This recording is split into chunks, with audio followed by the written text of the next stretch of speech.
दोस्तों, तो स्वागत है आपका मेरे आज के व्लॉग में। आशा करती हूँ आप सब लोग ठीक होंगे, कुशल मंगल होंगे।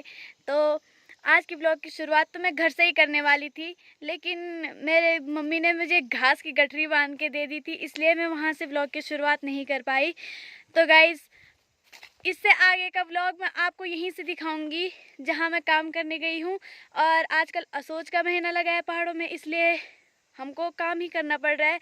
मतलब आजकल घास काटने का, कटाई का, छटाई का, और खेतों में कोदा झंगोरा पक चुका है, उसको कूटने का काम चल रहा है।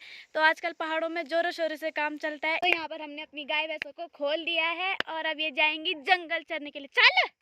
इस गौशाला से दूर हमारा गाँव वहाँ नीचे है, और हमारा गांव इस क्षेत्र का, इस पूरे क्षेत्र का हमारा गांव सबसे लास्ट और सबसे ऊंचाई पर गांव है। और हमारे जो पुराने लोग हैं, वो हमने भी दादी और लोगों से सुना है कि जो हमारे गांव के लोग थे वो पहले अल्मोड़ा के थे, और मतलब फिर बाद में कुछ ऐसी कंडीशंस वगैरह हुई कि जिसकी वजह से उनको गढ़वाल में आके बसना पड़ा। क्योंकि दादी बताती है कि जो इस क्षेत्र के लोग हैं, उन्होंने मतलब जो हमारे पूर्वज रहे होंगे, उनको कहा था कि करके हमारे यहाँ ब्राह्मण नहीं है, और उनको ब्राह्मणों को मतलब अपने काम काज करवाने के लिए बहुत दूर दूर से बुलाना पड़ता था। और उस टाइम पे तो कोई ऐसे यातायात के साधन भी नहीं थे, इसलिए उन्होंने क्या किया कि हमारे जो कुछ पूर्वज रहे होंगे उनको कहा कि हम आपको ज़मीन भी देंगे, हम आपकी पूरी मदद भी करेंगे, लेकिन आप हमारे क्षेत्र में आ जाओ और हमारे साथ बस जाओ। इसलिए गाइस, हमें कुमाऊनी और गढ़वाली दोनों आती है। हम कुमाऊनी और गढ़वाली दोनों जानते हैं। मेरी मम्मी कुमाऊनी है, मेरे पापा गढ़वाली हैं। दादी बताती है कि जो हमारे पुराने लोग रहे होंगे, उनमें से सिर्फ 2 भाई यहाँ आए थे बसने के लिए, और यहाँ के लोगों ने उनको ज़मीन दी थी। उसके बाद हमारे गांव के जो लोग थे, उन्होंने अपने हाथ से खेतों को बनाया, बंजरों को खोदा, और घरों को बनाया, गौशालाओं को बनाया। लेकिन उन लोगों की जो मेहनत है वो आज कुछ काम की नहीं रह गई है, क्योंकि हमारे गांव में 80% लोग शहरों में बस चुके हैं, और जो हमारे गांव की जो खेती है वो सिर्फ 20% बच चुकी है। क्योंकि अब जब गांव में लोग ही नहीं बचेंगे तो कौन करेगा खेती भी। और जंगली जानवरों की वजह से और दूसरे गांव के जो जानवर हैं उनकी वजह से लोगों ने खेती करना भी बंद कर दिया है। जो लोग गांव में रह रहे हैं वो भी खेती नहीं कर रहे हैं। अगर किसी के घर में लोग हैं भी, तो वो ऐसे लोग हैं कि जो बहुत बूढ़े हो गए होंगे, जो काम नहीं कर सकते हैं। तो गांव में 10-15 लोग ही ऐसे बचे हैं जो खेती करते होंगे। इसलिए हमारा गाँव 80% तक, मतलब सारा गाँव शहरों में बस चुका है।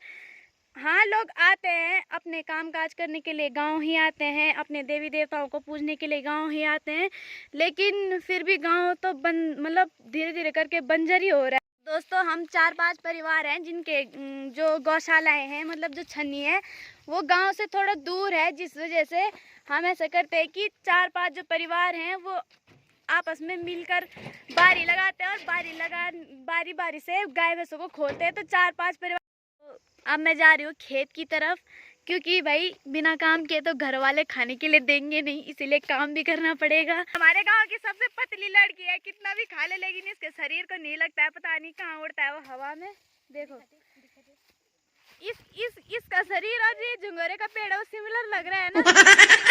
तो गाइस, धूप से बचने के लिए कहाँ कहाँ किस किस हद तक पहुँच जा रहे लोग बैठने हमारे यहाँ। और ये ऐसा ही होता है। ये घास काट रही है, और वहाँ पर हमारी दादी भी घास काट रही हैं, और हमारे गाय भैंस देखो जंगल जाने के लिए तैयार है। कोई आज इतनी धूप हो रही है कि कोई भी फेयर लवली, कोई भी सनस्क्रीन यहाँ काम नहीं कर सकती है। चिता रहे हो आप घास काट के इतने घाम में? अच्छा चिता रहे हैं। अच्छा चिताण। अब अच्छा नहीं भी चिता रहे होंगे, काम तो करना ही पड़ेगा, है ना।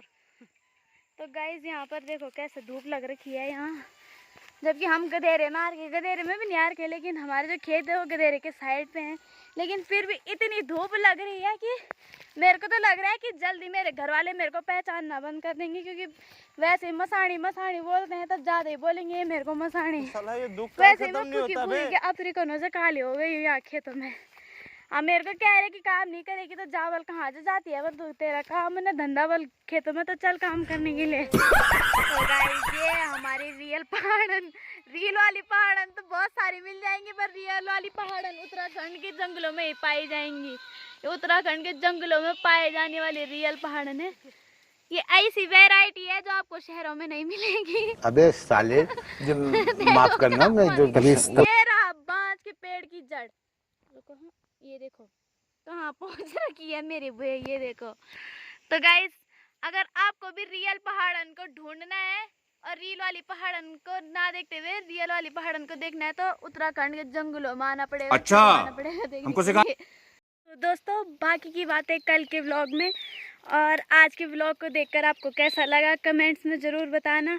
लाइक कर देना और सब्सक्राइब कर देना प्लीज़।